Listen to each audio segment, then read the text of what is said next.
할렐루야. 우리 앞에 뒤에 인사하겠습니다. 위로받지 못할 눈물을 흘리지 맙시다. 인사하겠습니다. 위로받지 못할 눈물을 흘리지 맙시다.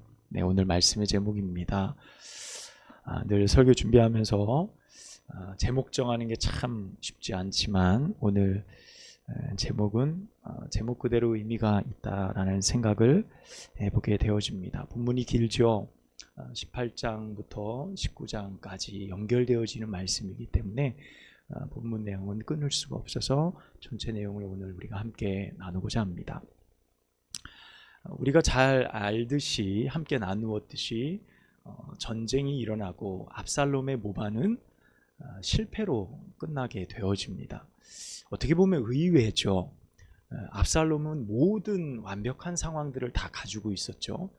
지략가도 2명이나 있었고 군사도 많았고 이스라엘 장로와 백성들의 모든 마음도 다 얻었고 다윗은 도망쳤고, 자, 이 모든 완벽한 상황에서 전쟁을 일으킨 압살롬입니다. 완전히 이길 수 있는 환경, 모든 것이 잘 조성이 되어졌지만 의외로 전쟁은 압살롬의 패배로 끝나게 됩니다. 절대 우위를 점했던 압살롬이 퇴패를 하고 지략을 냈던 최고의 지략가였던 아히도벨은 자신의 고향의 집으로 돌아가 스스로 목을 매 목숨을 끊게 되어지고, 또 압살롬 자신은 어떻게 됩니까? 노새를 타고 가다가 상수리 나무에 자신이 그렇게 자랑스럽게 여기던 머리털이 그 위에 걸려 상수리 나무에 매달려 비참하게 최후를 맞게 되게 됩니다. 자, 이것이 이제 전쟁의 시작과 끝 전체적인 내용들입니다. 우리가 함께 나눈 말씀과 같이 완벽한 환경이었지만 어떻게 이렇게 상황이 역전될 수 있을까? 인간의 지략, 우리가 완벽하다고 여기는 최적의 조건과 환경이 반드시 우리의 삶 가운데 승리를 가져다 주는 것은 아니라는 사실을 우리는 발견했습니다. 그 환경 뒤에는 무엇이 있었다는 거죠? 하나님의 섭리가 있었다는 사실을 우리가 발견했어요. 그래서 우리의 능력이나 우리가 갖춘 그 어떤 환경보다 하나님이 계획한 섭리는 반드시 하나님의 뜻대로 이루어진다는 사실을 우리는 발견하게 되는 것입니다. 자, 다윗이 단지 읊조렸죠. 산으로 올라가며 울며 하나님 아히도벨의 지략을 어떻게 한다고요? 어리석게 하옵소서 라는 작은 그 읊조림에 하나님께서 응답하시고 모든 전쟁을 하나님께서 다윗의 승리로 끝나게 해 주셨습니다. 자, 그렇게 다윗은 기다릴 수밖에 없었어요. 다윗이 성읍에 남아 있었고 거기에 있는 많은 군사들, 모든 군사들이 다 나가서 전쟁에서 싸웠죠. 그리고 승리를 했는데 그 소식을 아직 다윗은 듣지 못한 상황입니다. 이미 전장에서 압살롬은 죽었고요. 그를 죽여서 구덩이에 던지고 돌로 무덤을 쌓아버렸어요. 이미 압살롬은 죽은 상황이고 그를 따르던 이스라엘 백성도 다 흩어져 버린 상황이었습니다. 자, 이 전쟁의 소식을 전하기 위해서 오늘 18장 19절의 말씀의 시작은 어떻게 됩니까? 사독의 아들 아히마아스가 요압에게 청을 하죠. 내가 이 소식을 다윗에게 전하게 해주십시오. 왜 가냐? 넌 가지 마라. 좋은 소식도 아니고 왕의 아들이 죽었다. 그것을 요압이 이야기해 줍니다. 그런데 이 아히마아스는 끝까지 내가 가겠습니다. 이 요압이 이야기하죠. 네가 가서 소식을 전해도 왕께 상을 얻지 못할 것이다. 그래도 내가 가겠습니다. 그래서 구스 사람과 함께 아히마아스가 다름질해서 소식을 가지고 다윗에게 달려가게 됩니다. 자, 이 사실을 가지고 달려간 이 아히마아스를 기다리던 파수꾼이 멀리서 보는 거예요. 근데 그게 다름질을 보고, 야, 저 사람 사독의 아들 아히마아스야. 이 소식을 다윗이 들으니까 어떻습니까? 제사장의 아들이고 그도 제사장의 역할을 하는 사람이었기 때문에 그가 내게 달려오니까 좋은 사람이 오니 좋은 소식을 가지고 오나 보다. 다윗의 한편의 마음 가운데는요, 좋은 소식은 전쟁의 승리라기보다는 어떤 것이었습니까? 압살롬의 생존을 확인하는 거였어요. 그가 살아있는 것. 그가 살아있다면 그것보다 더 좋은 소식은 없을 거다라는 마음을 다윗이 가지고 있었습니다. 어쨌든 이 아히마아스가 와서 그 앞에 엎드려서 하나님 앞에 찬양을 먼저 올려드리죠. 그 이야기와 모든 상황을 보니까 다윗이 좋은 소식이라고 생각했습니다. 그래서 가장 먼저 물어보는 것이 뭡니까? 젊은 압살롬은 어떻게 됐느냐라고 묻잖아요. 그때 아히마아스가 사실 알고 있었어요. 왜냐하면 요압이 말해줬잖아요. 아들이 죽었는데, 왕의 아들이 죽었는데 네가 갈 곳이 무엇이냐, 내 아들아 그냥 있어라, 너 상 받지 못할 거야 라고 이야기했는데도 불구하고 아히마아스가 달려서 다윗에게로 가죠. 그런데 다윗이 물어볼 때 얼버무립니다. 소식을 정확히 내가 듣지 못했습니다. 그래서 잠시 넌 옆에 있고 구스 사람 달려온 너 한번 이야기해봐 라고 이야기할 때 33절에 말씀과 같이 결과가 나오죠. 모두 이 압살롬처럼 되기를 원한다. 반역한 자는 왕 앞에서, 하나님 앞에서 이처럼 죽기를 원한다. 그러니까 어떻게 된 겁니까? 압살롬이 죽었다는 얘기잖아요. 그의 모습과 같이 되기를 원한다. 그러니까 이 소식을 듣고 다윗이 이제 집 위로 올라가 버립니다. 그러면서 울면서 압살롬의 이름을 불러요. 압살롬아, 압살롬아, 내 아들아, 내 아들아 하면서 막 우는 거예요. 그가 기대했던 소식이 아닌 거죠. 가장 큰 슬픔의 소식을 그가 받아들게 됩니다. 오늘 본문에서 보면 압살롬아 3번, 내 아들아를 5번을 연거푸 부르면서 그가 슬퍼합니다. 이 본문의 대목을 보면 일반적으로 이스라엘 사람이 죽었을 때 노래하는 장송곡의 일반적인 형태의 언어라고 학자들은 보통 이 부분을 이야기하더라고요. 그러니까 이가 죽은 것에 대한 깊은 애곡과 슬픔을 가지고 막 그렇게 자신의 아들의 이름을 부르며 아파하고 있는 겁니다. 여러분, 오늘 이 본문은요, 사실 다윗이 겪은 많은 전쟁의 승리들 중에 가장 기쁘지 않은 승리였습니다. 가장 슬픈 전쟁의 승리가 바로 오늘 본문 말씀입니다.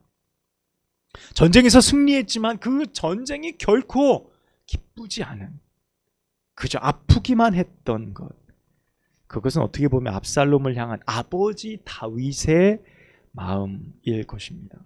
자, 그런데 그 슬픔이 다윗에게만 국한되지 않았다는 사실이 오늘 본문의 또 다른 문제로 시작이 되어지는 것을 볼 수 있습니다. 전쟁에서 승리했는데 그 결과로 힘들어하는 다윗의 모습을 보고 있던 백성들, 여러분 19장 2절 3절 말씀을 보면 백성들의 마음이 기록이 되어져 있습니다. 19장 2절 3절 말씀 보면 거기 나와 있죠. 모든 백성이 왕의 슬픔을 그대로 받는 거예요. 왕이 저렇게 슬퍼하니 백성들이 기뻐할 수가 없는 겁니다. 동일한 슬픔에 빠졌어요. 그런데 그 슬픔이 어디까지 전염이 되냐면 3절처럼 그날의 백성이 싸움에 쫓겨 부끄러워 도망함같이 가만히 성읍에 들어갔다. 여러분, 이 표현을 다른 번역본 현대어 성경에는 이렇게 표현합니다. 그래서 다윗이 전 군대는 마치 전쟁에서 진 패잔병처럼 얼굴을 제대로 들지도 못하고 기가 죽어 슬금슬금 성으로 들어갔다. 이렇게 표현합니다. 전쟁에서 다 승리했어요. 누가 봐도 이길 너무나도 기뻐할 만한 결과를 가지고 온 거죠.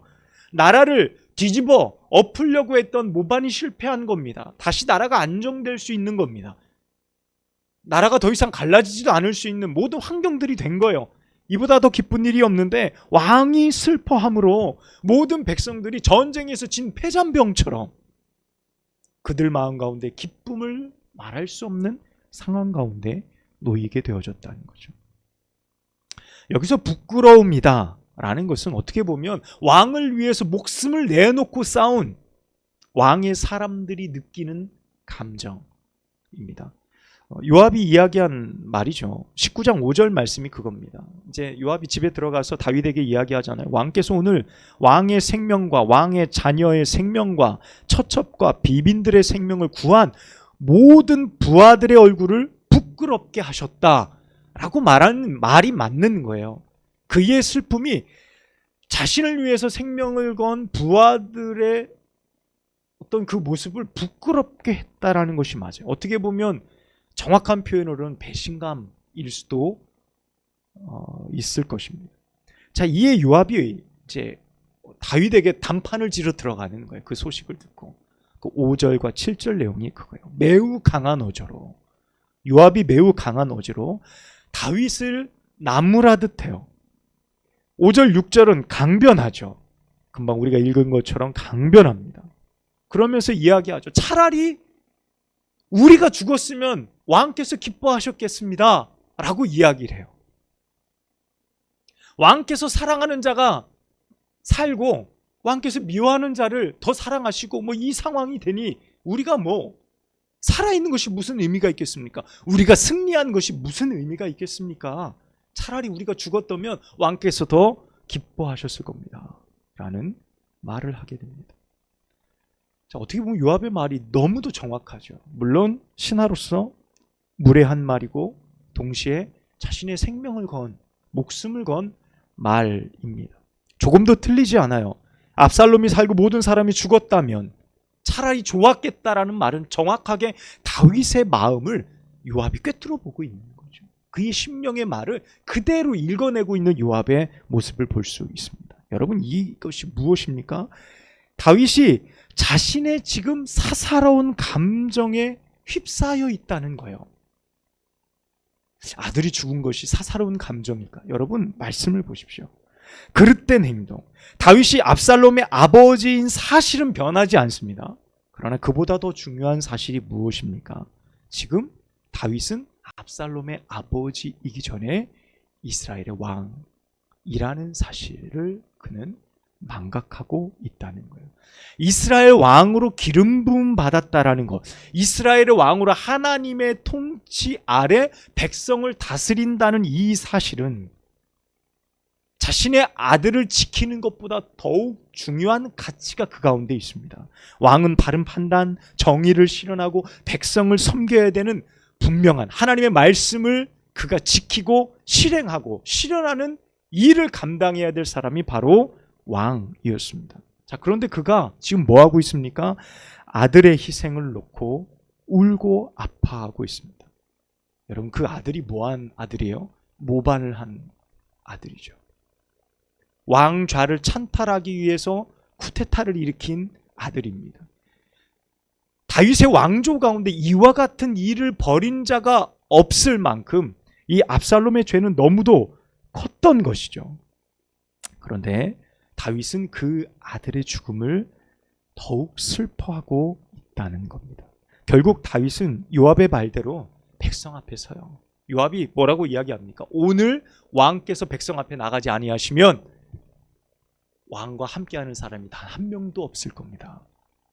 왕께서 결단하십시오. 만약에 왕께서 실행하지 않으시면 어떻다는 겁니까? 당신이 젊었을 때 당한 그 어떤 고난보다 앞으로 당할 고난이 더 큽니다. 야, 엄청 무서운 얘기 아닙니까?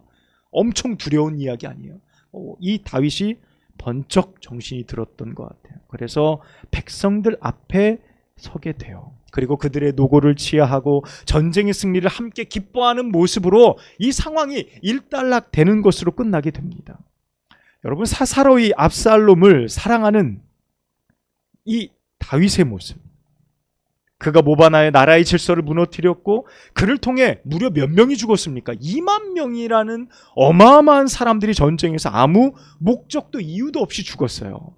여러분, 이 사람들의 죽음 앞에 왕이었던 다윗은 분명한 입장, 그들의 희생이 헛되지 않음을 분명하게 이야기할 수 있어야 돼요. 그런데 그날 왕을 위해서 죽은 모든 사람들의 희생이 그의 헛된 눈물을 통해 헛된 희생으로 전락될 위기에 처해 있었다는 사실입니다.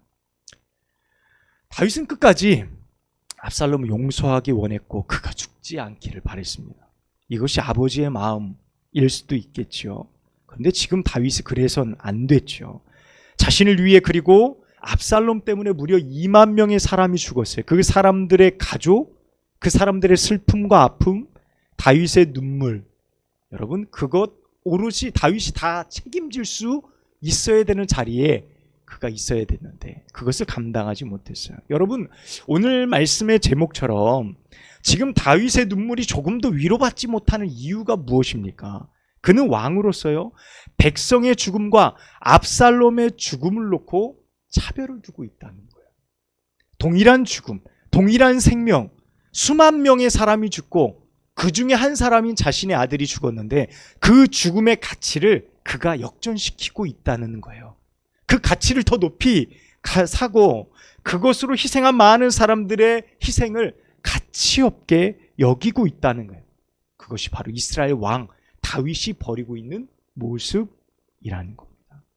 여러분 왕자의 죽음과 일반 백성들의 죽음이 다르지 않음을 다윗이 말할 수 있어야 됨에도 그는 그것을 차별한 것, 그 가치가 무너진 것, 여러분 그것이 그가 흘리는 눈물이 조금도 위로받을 수 없는 눈물이었다는 사실입니다. 여러분 그 죽음의 가치를 귀하게 여길 수 있는 사람, 그 사람이 바로 다윗이었어야 한다는 겁니다.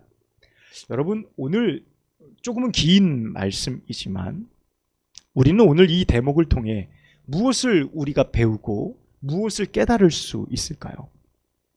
때로는 우리가 속한 공동체 안에 나의 사사로운 감정, 나의 판단이 공적인 것이 아닌 공동체 속에서 매우 부끄러운 결과를 초래할 수도 있다는 사실 앞에 우리를 세우게 되는 겁니다. 다윗이 이스라엘 공동체 안에 행했던 지금의 모습과 같이 말입니다. 우리의 지위가 높지 않아도 관계없습니다. 우리의 어떤 지위가 굉장히 높은 자리에 있지 않아도 그와 같은 결과는 동일하게 따라온다는 것입니다. 여러분 나의 사사로운 판단이 나의 가정, 나의 삶 가운데 꽤나 어려운 영향을 미칠 수도 있습니다. 나의 말과 행동이 나의 자녀들과 나의 남편과 아내에게 미치는 영향이 매우 클 수 있음을 우리가 경험합니다. 특별히 교회 공동체 안에서 우리는 이와 같은 일들을 굉장히 많이 경험하게 됩니다. 특별히 교회 공동체 안에서 목회자의 자리, 목회자의 말과 행동은 성도들에게 미치는 영향이 대단히 크다라고 말할 수 있습니다. 여러분 교회에서 상처받고요, 교회를 떠나는 사람들 중에 꽤나 많이 목회자의 부도덕함, 그릇된 말과 행동 때문임을 부인하기는 어렵습니다. 성도들 안에서의 어려움도 있지만 지도자의 말과 행동이 그와 같은 커다란 영향을 미치게 되어진다는 사실, 그것을 목회를 통해 굉장히 많이 경험하게 되어집니다. 제가 목회 초년에 교회를 개척하고 나서 막 목사 안수를 받았을 때쯤에 교회가 굉장히 크게 부흥했던 시절이 있습니다. 개척하고 나서 교인도 많아지고 건물도 새로 이전하고 그렇게 부흥했던 시절이 있어요. 그때 한 여자 집사님이 교회에 먼저 오시고 나서 남편도 전도하고 아들도 전도해서 교회에 출석하게 됐어요. 그래서 어느 날 어느 주일 예배였습니다. 그때 예배를 드리면서 어떤 설교의 예화로 제가 군대 이야기를 했어요. 현역하고 방위 이야기를 했어요. 아무래도 현역하고 방위는 우리가 딱 듣기에 이미지로 가지고 있는 게 어떻습니까? 현역은 힘들고 어렵는데 방위는 어떻습니까? 가지고 있는 이미지들이 있잖아요. 그래서 그것을 예화에서 쭉 이야기하고 설교를 잘 마쳤어요. 그리고 설교를 마치고 이렇게 앞에 나가서 인사를 하는데 그 새로 오신 남편분이 인사를 딱 하고 그냥 휙 나가버리는 거예요. 그래서 좀 느낌이 이상해서 그 여자 집사님, 아내 되는 여자 집사님한테 남편분이 왜 그러시냐 그랬더니 불사 그 남편이 방위 출신이었던 거예요. 그 남편이 방위. 근데 예배 시간에 방위 얘기가 나오자마자 아들하고 같이 왔는데 그 아들이 아빠 방위지? 크크크 예배 시간에 옆에서 웃었다는 거죠. 그 얘기를 듣는데 식은땀이 쭉 나는 거예요. 그러면서 예배 시간 끝나고 밖에 나가서 담배를 뻑뻑 피면서 막 분을 달래면서 한 두 주인가 더 나오고 그 다음부터 예배를 안 나왔어요. 야, 세상에. 제가 설교를 하는 15년 목회 기간 동안 방위 얘기를 그날 딱 한 번 했는데 그날 오신 분이 방위 출신이었던 거예요. 이게 얼마나 아이러니한 일인지. 그때 상황을 제가 겪고 나서는 제가 설교 시간에 다시는 어떤 특정 직업, 환경에 속한 사람, 혹은 장애를 가진 사람, 뭐 이런 것에 대해서 더 이상 논하지 않기로 내가 결단했다. 뭐 이런 마음을 가질 정도로 대단히 힘들었던 기억이 나요. 방위 얘기 한번 큰일 아닌데 그것 때문에 큰 상처받아서 한 분이 떠나가셨으니까 얼마나 큰 책임이에요. 그거 가지고 제가 눈물을 쭉쭉 흘린다 그래서 위로가 되겠습니까? 위로받을 눈물이 되겠냐 말이에요. 그런 작은 실수이지만 여러분 어쨌든 목회자의 책임 아니겠습니까? 여러분 다윗은 참 지혜롭고 믿음 있는 사람이었지만 그가 아들에 대한 그릇된 애착에 빠졌을 때 자신을 위해 희생한 백성들의 숭고한 그 희생을 하찮게 여겼어요. 아들의 희생을 더 높이 백성들의 숭고한 희생을 더 낮게 여겼던 그의 모습을 통해 오늘 성경을 통해 우리는 많은 것들을 배우게 되어집니다. 하나님의 말씀이 찔림이 되고요. 우리에게 회개를 일으킨 아픔이라면 100번이라도 옳은 말씀이에요. 그것이 내게 상처가 되지 않고 아유 아픔이네, 내가 잘해야지, 내가 참 부족하구나, 그런 말씀은 얼마든지 가능합니다. 그러나 목회자로서 누군가에게 또 그러한 말들을 통해 은혜가 아닌 전혀 다른 상처를 주게 된다면 그것은 너무나도 큰 실수이겠다라는 생각을 하게 됩니다. 목회자뿐만은 아니겠죠. 교회 모든 직분자들도 동일하게 적용되는 말씀일 것입니다. 여러분 아무리 멋진 승리를 거두고요, 기대하지 않았던 기적이 내 삶에 일어나 나의 문제가 다 해결된다 할지라도 결국 우리의 그릇된 판단, 이기적인 행동들이 공동체 안에 커다란 아픔을 가져다 줄 수 있다는 사실을 우리는 늘 염두하며 우리의 신앙의 삶을 살아가야 될 줄로 믿습니다. 우리는 분명 하나님 나라와 복음을 위해서 쏟는 눈물이 값짐을 압니다. 우리의 실수와 허물과 죄로 인하여 쏟는 눈물보다 하나님 나라의 복음을 위해 눈물을 흘리는 사람들이어야 됨을 여러분 우리는 고백합니다. 나의 사사로운 감정, 그것으로 인하여서 공동체에 눈물과 아픔을 쏟게 한다면 여러분 그것처럼 악한 삶은 없을 것입니다. 오늘 다윗의 눈물을 통해 우리가 배울 수 있는 것이 무엇일까요? 여러분 그의 눈물은 자신이 가장 가까이 했던 사람에게도 인정받지도 못했고 하나님의 위로도 받지 못했던 눈물이었음을 봅니다.